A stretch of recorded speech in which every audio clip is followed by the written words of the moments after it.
coordenadorias de promoção da igualdade racial. A gente tem também o Conselho Nacional, o Conselho Estadual e os Conselhos Municipais de Promoção de Igualdade Racial. Tudo isso são campos, de atuação das pautas da comunidade negra. Mas também nós temos vários grupos, grupos de mulheres, grupos mistos, que debate e discute a questão racial. Um exemplo disso é na Ordem dos Advogados do Brasil, que nós temos várias comissões, inclusive eu estou presidenta da Comissão da Igualdade Racial da OAB no Cabo de Santo Agostinho. Para a gente finalizar, eu gostaria de perguntar à senhora, o que incentivou a senhora a representar tantas mulheres negras assim, com tanto empoderamento, isso aí?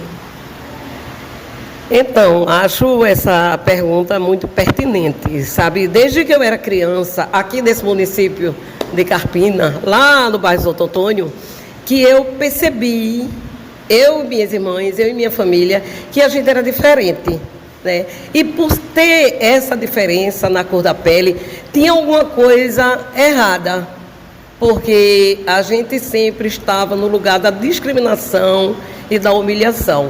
Por exemplo, no 7 de setembro, eu nunca conseguia sair no pelotão especial, mas como eu era muito vibrante, eu chegava para a professora e dizia, eu quero ser porta-bandeira, porque aí não precisava comprar farda, que meus pais também não tinham condições financeiras, mas eu saía no lugar de destaque.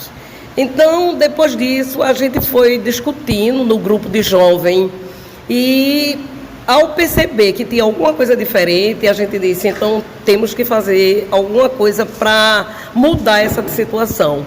Então, eu fui muito instigada pelo meu irmão de Jair a fazer o curso de Direito, que isso também me possibilitou compreender o lugar da discriminação e também o lugar da defesa dessa discriminação, sobre a questão do racismo.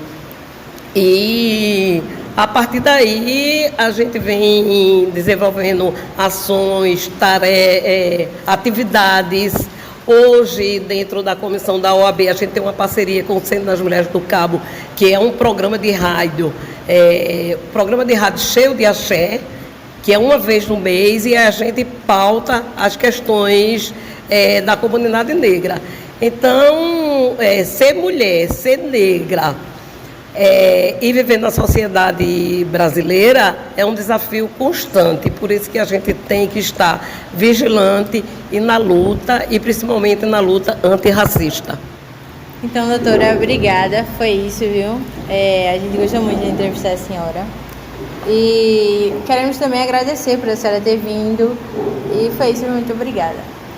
Então, minha gente, a gente está aqui com o pessoal que vai apresentar o país São Tomé e Príncipe, e essas pessoas aqui, elas vão apresentar a história do país. Bom, o país em que estamos falando sobre é o país São Tomé e Príncipe. O país São Tomé e Príncipe ele foi colonizado 2 vezes. A primeira foi durante o século XVI e a segunda no início do século XIX. Na primeira colonização, que foi, como eu falei, no século XVI, o arquipélago que foi desabitado foi povoado por colonos brancos e escravizados negros.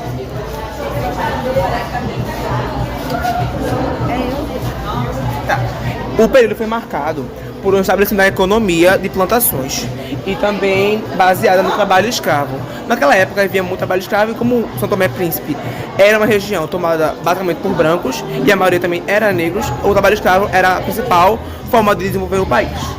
E também a monocultura do açúcar e pela emergência da sociedade crioula, que era onde faziam os açúcares e a colheita da cana-de-açúcar.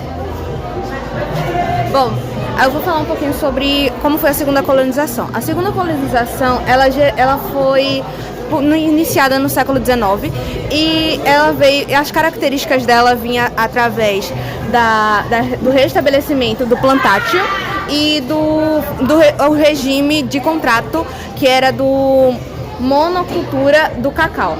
E era sempre dominado pela colônia portuguesa.